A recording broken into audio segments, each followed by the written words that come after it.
Hello everyone, welcome back to my channel. Before starting the video, please subscribe and keep watching for more details videos. Coco Gauff keeps Canadian Open dreams alive amid mounting pressure before US Open. After Coco Gauff crashed out of the Canadian Open singles event thanks to a massive upset by local phenom Victoria Mboko, Lindsay Davenport had no doubts as to what the world number 2 would be doing to get her form back. No question Gauff is like, okay, I got to get better for the US Open. It's got to start now.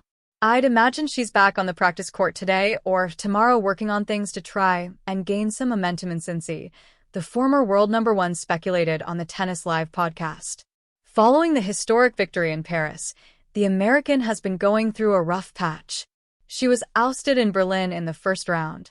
Later, at the All England Club, her fate remained unchanged as Ukraine's Diana Yastremska edged her out in the opening encounter itself. The alarm bells are ringing pretty loud. And while it's unclear whether she has been hitting the practice court to improve her singles game already, she has certainly been hitting it big in doubles. The American WTA star has now made it to the ultimate stage of the 1,000 level event. Gauff and compatriot McCartney Kessler defeated Olga Danilovic and Si Sue on Monday night in the Canadian Open doubles semifinal. After Danilovic snatched the first set, Gauff and Kessler made a phenomenal comeback in the second set before confirming their final appearance with a scoreline of 5-7, 6-4, 10-6. The WTA's Instagram update, which featured a picture of the American duo, even made it to Gauff's stories. Gauff's last doubles appearance came in May at the Italian Open quarterfinal, where the local duo of Sara Errani and Jasmine Paolini beat her and Alexandra Ila, a rather unexpected collaboration, 7-5, 3-6, 10-7.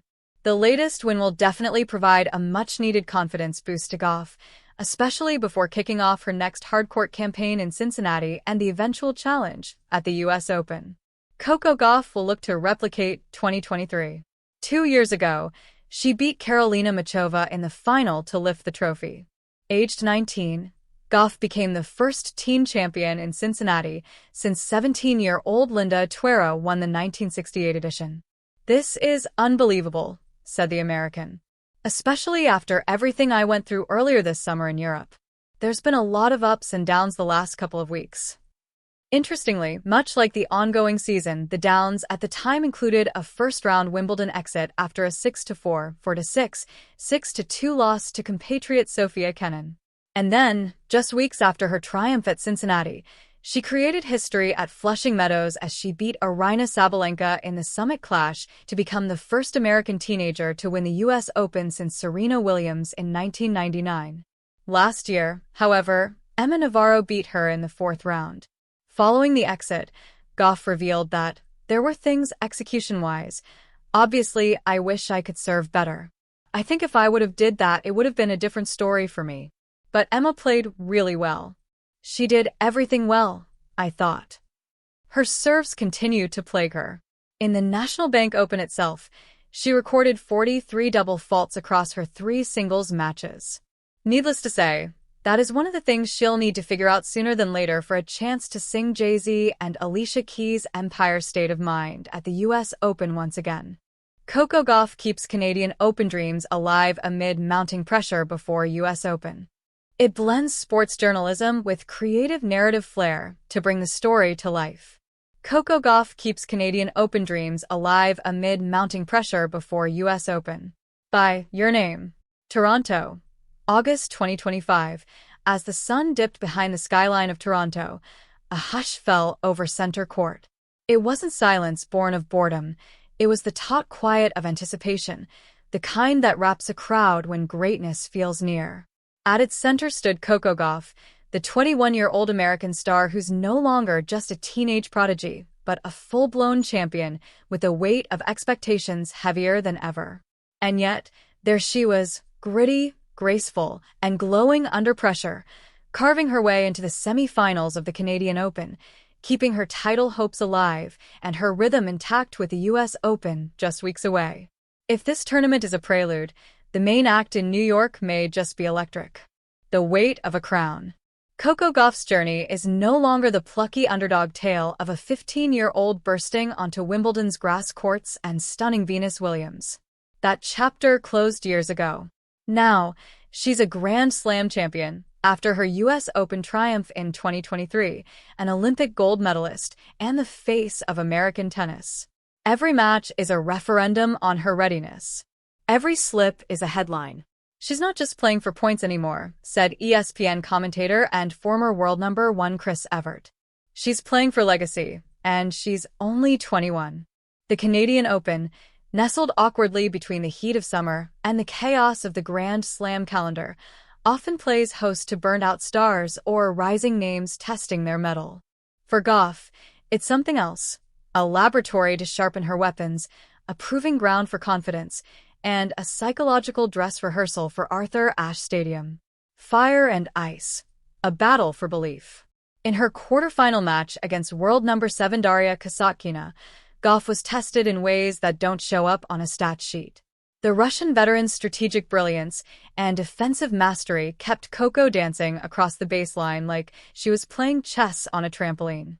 The match extended beyond 2 hours, a seesaw of long rallies, fizzing forehands, and moments when Gauff had to stare down not just her opponent, but herself.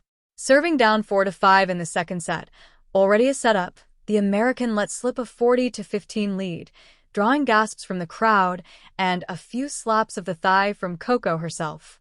But then came the Gauff trademark, the reset. An ace. A cross-court winner. A scream to the sky. Game. She would go on to take the match 6-4, 7-6, 5, pumping her fist toward a crowd that has grown increasingly used to her signature mix of swagger and sincerity. She's learning to win ugly, said her coach, Per Reba, in a post-match interview. That's when you know someone is growing.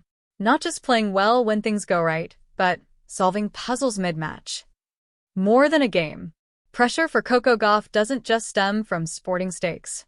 She's a young black woman navigating a spotlight that's relentless, expected to speak on issues from racial justice to gender equity, all while juggling endorsement deals, magazine covers, and media narratives. There's power in her presence. She knows it. She feels it. But it doesn't make things easier. Earlier this week, she told reporters, "Sometimes I feel like I have to win just to justify being here, being talked about the way I am. But I'm learning to separate the noise from the game." It's a balance act many athletes struggle with. Naomi Osaka admitted to crumbling under the same weight. Serena Williams carried it for decades with fierce dignity.